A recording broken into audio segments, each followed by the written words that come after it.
Halo, selamat pagi, siang, sore, malam teman-teman DKV 2 dari kelas siang maupun kalian yang mau baru bergabung pada tips tipis-tipis kali ini. Ini tips tipis-tipis kedua, di mana fokusnya itu adalah memberikan contoh ke wilayah ke wilayah layouting GSM, graphic standar manual. So, uh, ada beberapa hal yang perlu saya sampaikan. Yang pertama adalah kalian jangan terpaku pada contoh yang sudah saya buat. Carilah style-style yang menurut kalian itu adalah identitas kalian sendiri, supaya konstruksinya itu bagus gitu.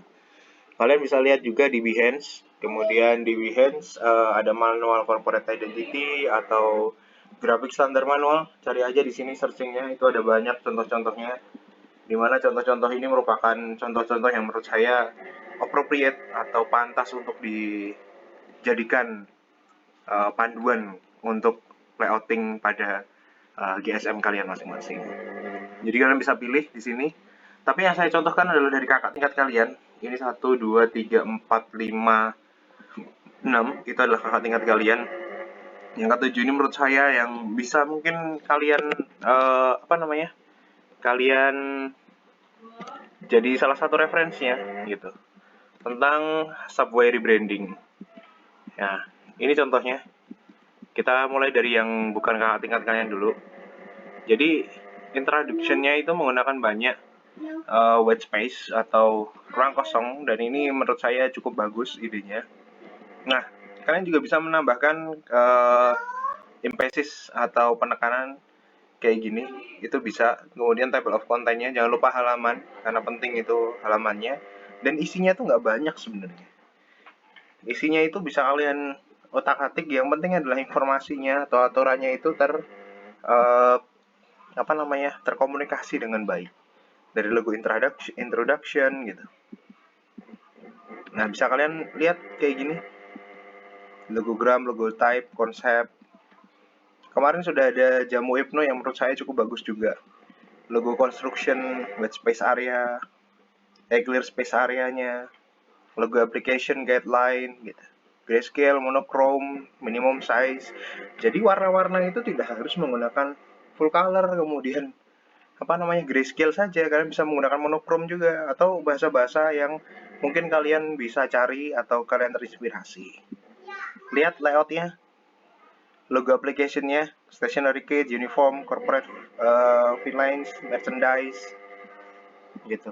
Karena ini di orang lain, mungkin dari kampus lain, saya rasa ini menjadi salah satu yang menarik, bahwa ada deskripsi, kemudian ada visualisasinya gitu. Corporate lines-nya, tipografinya baru dibahas di bawah. Jadi urutannya bagi saya tuh nggak terlalu masalah ya. Kalian aplikasinya itu di atas, di tengah, itu nggak akan saya permasalahkan. Yang penting itu ada gitu contohnya. Nah, contoh ini logo usage-nya, tipografinya juga diatur. Apa main font-nya, kemudian secondary font-nya, ada Avenir Next Heavy, color-nya, gradasinya juga diatur gitu. Kemudian konsep untuk merchandise-nya kayak gimana. Kalian bisa baca lebih jauh di situ, dan kalian bisa lihat grafis standar manual yang lain. Nah, contoh yang lain adalah buku informasi. Sekali lagi kita akan fokus ke layout ya, bukan ke konten ya. Karena konten sudah saya bahas kemarin. Jadi layoutnya itu bisa kayak gini gitu. Dimana dia membuat elemen estetisnya itu bersinggungan atau berhubungan. Biasanya kalau mereka yang nilainya A, biasanya tak suruh upload untuk jadi contoh gitu. Daftar isi juga sama.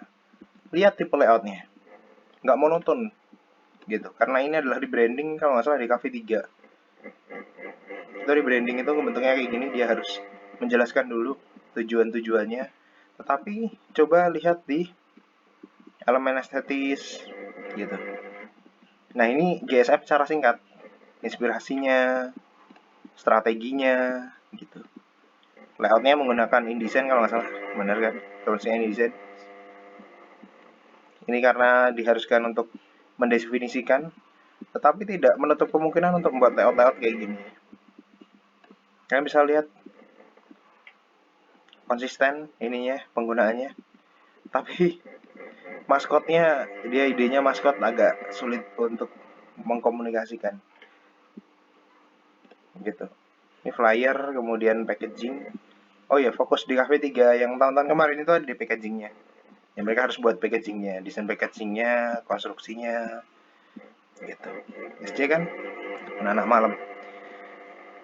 Contoh yang lain, ini anak siang, punyanya Anissa Yusafitri, gitu. Zahira Hijab Store. Nah, Zahira Hijab Store ini menurut saya layoutingnya itu karena memang dia sudah terlatih dan juga sudah punya banyak reference. Sebelumnya layoutnya itu cukup monoton gitu dan mendapatkan banyak revisi. Sama kalau kayak kalian email ke saya itu sampai 10 ke atas itu sepertinya baru mendapatkan poinnya. Kalau nggak salah yang paling rekor paling banyak itu emailnya saling balas-balasannya itu 35. Jadi hampir setiap hari saya ngebales sih kalian. Nah, ini contoh layouting, mengenalkan dulu company-nya, mind mapping-nya. Tapi ini rebranding ya, kalian tidak diharuskan untuk mind mapping-nya, tapi fokuslah ke layout-nya. Bagaimana identitas logonya itu ditampilkan, ya kan? Asik kan? Corporate color-nya. Bedakan antara corporate color dengan corporate logo, itu akan berbeda.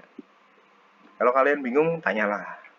Nah, dia menggunakan TVSense untuk body copy dan lain sebagainya. Ini untuk rebrandingnya. Media bannernya juga layoutnya konsisten. Promosi, pin, kalender, segala macam. Diberikan aplikasi apa namanya? Diberikan deskripsinya, bukan aplikasi. Deskripsinya, feed Instagram, kemudian ke packaging karena ini diharuskan. Gitu. Ini orangnya, Aisyah. Kemudian contoh yang lain, ini nggak terlalu bagus tetapi layoutnya saya suka, dimana dia menggunakan gambar-gambar besar dengan menjelaskan tujuan dulu, kemudian konstruksi bentuk konsepnya.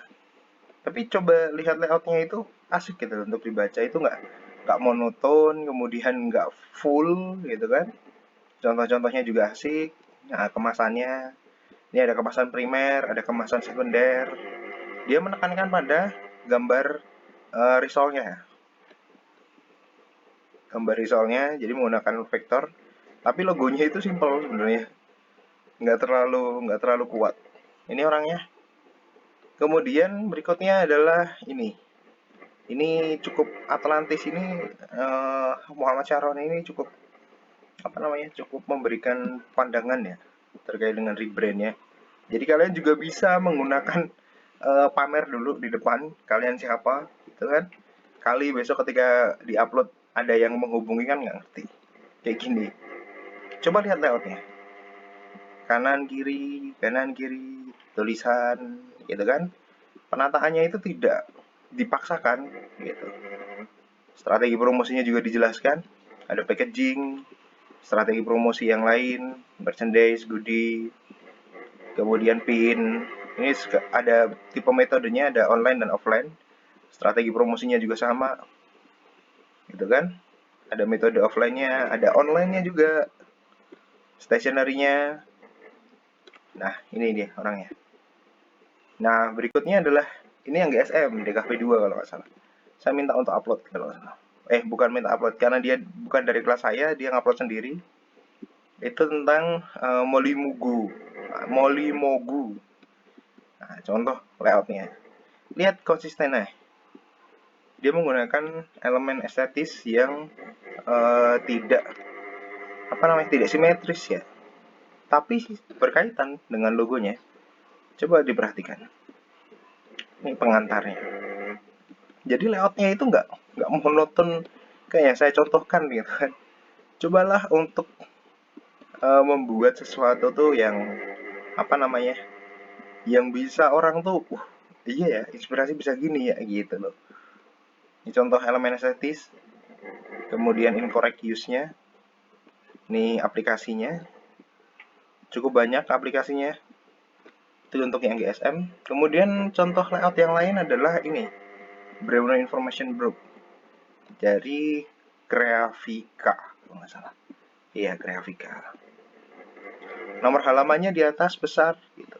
Dia juga ini dulu ngobrolin siapa dia dulu, baru akan ngobrolin tentang proses. Sekali lagi nih, balik lagi fokuslah ke layoutnya. Cara mereka melayout itu penting untuk dilihat. Gitu. Bagaimana dia menata, kemudian bagaimana desain-desainnya itu mampu mendukung dari penataannya. Stationery desainnya juga sama. Asik kan?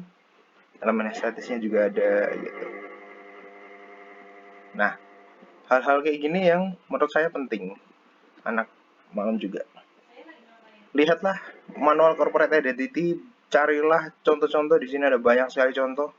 Kalian bisa menggunakan teknik kalian, maksud saya bisa menggunakan tipe desain kalian sendiri-sendiri yang kira-kira bagus. Tirulah caranya supaya konstruksinya juga enak. Ya, misalkan seperti gini, kalian bisa lihat aja. Oh, layoutnya kayak gini nih. Wah, asik nih. Tiru caranya. Penggunaan foto-foto high res. Gimana sih Pak cara dapat foto high res? Banyak caranya. Kalian ke free pick juga bisa. Di sini ada foto-foto high res yang gratis, yang mungkin bisa bisa mencari. Misalkan kalian mau cari apel gitu. Apel ada yang free high res pun gitu kan. Apple. Apple. Nah, ada yang kayak gini. Ini high res dia biasanya. Yang free aja, nggak apa-apa. Ambil aja. Itu. Oke? Walaupun jelek, gitu kan. Misalkan ada yang jelek, ya nggak apa-apa. Kan yang terpenting dari desain komunikasi visual kan mampu mengkomunikasikan bentuknya. Oke, segitu dulu. Silahkan untuk bereksplorasi. Semoga memberikan inspirasi. Thank you. Selamat pagi, siang, sore, malam, teman-teman.